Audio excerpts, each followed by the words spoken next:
শ্রী সীতারামচন্দ্রাভ্যাম নমঃ।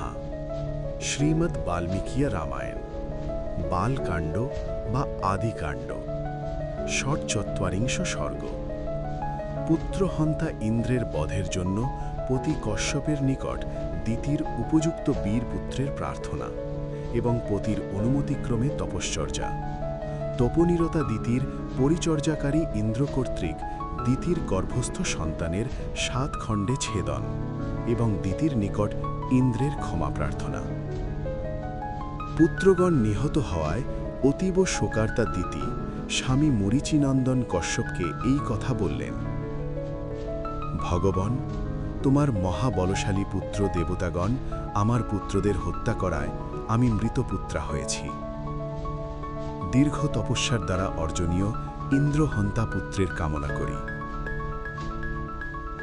আমি তপস্যা করব, তুমি অনুমতি দাও। সর্বশক্তিমান ইন্দ্রহন্তা পুত্র আমার গর্ভে দান করো।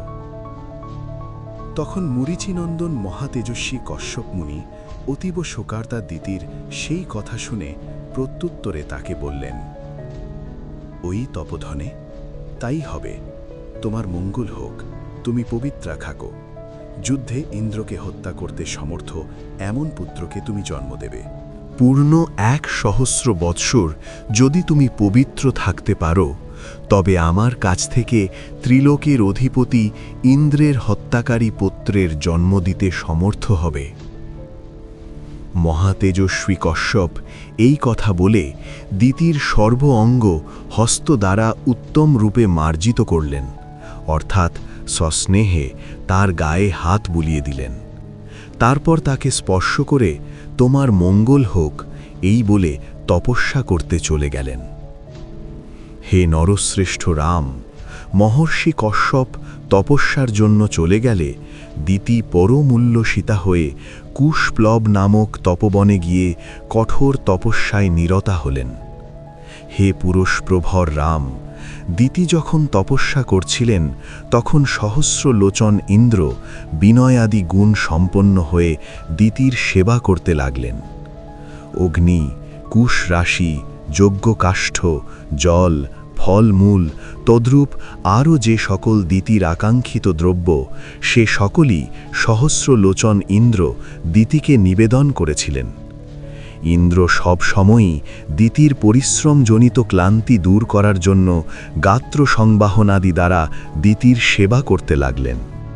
রঘুনন্দন রাম, দিতির তপস্যার সহস্র বৎসর পূর্ণ হতে আর মাত্র 10 বৎসর অবশিষ্ট থাকাকালীন সময়ে দিতি অত্যন্ত আহ্লাদিত হয়ে সহস্রলোচন ইন্দ্রকে বললেন, হে বীরশ্রেষ্ঠ, আমার তপস্যাচরণের আর মাত্র 10 বৎসর অবশিষ্ট আছে, তারপর তুমি তোমার প্রিয় ভাইকে দেখতে পাবে।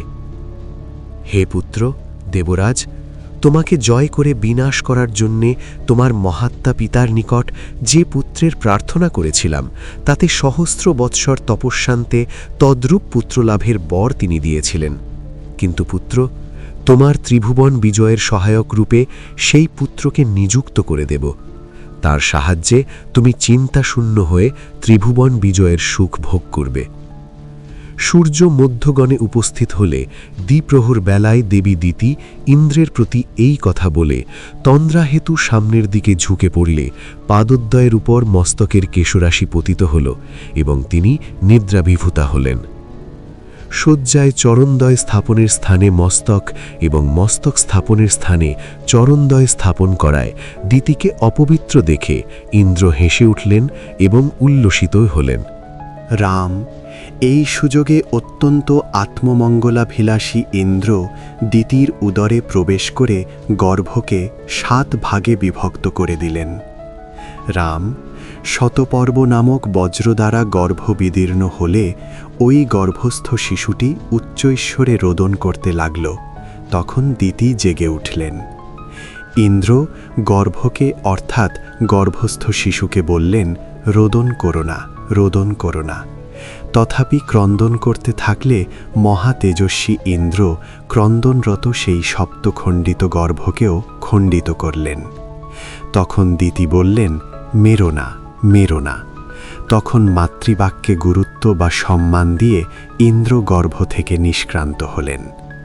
ইন্দ্র বজ্রসহ কৃতাঞ্জলি হয়ে দিতিকে বললেন, আপনি দেবী, মাথার চুল পায়ে রেখে অশুচি অবস্থায় আপনি নিদ্রিতা ছিলেন। পাপের সেই ছিদ্রপথে আপনার গর্ভে প্রবেশ করে আমি যুদ্ধে ইন্দ্রহন্তাকে, আমি ইন্দ্র সেই আমার হত্যাকারীকে পেয়ে 7 খণ্ডে খণ্ডিত করে হত্যা করেছি। দেবী, আপনি আমায় ক্ষমা করুন। মহর্ষি বাল্মীকি বিরচিত আদিকাব্য রামায়ণের বালকাণ্ডে বা আদিকাণ্ডে ৭৭ সর্গ সমাপ্ত। নমস্কার।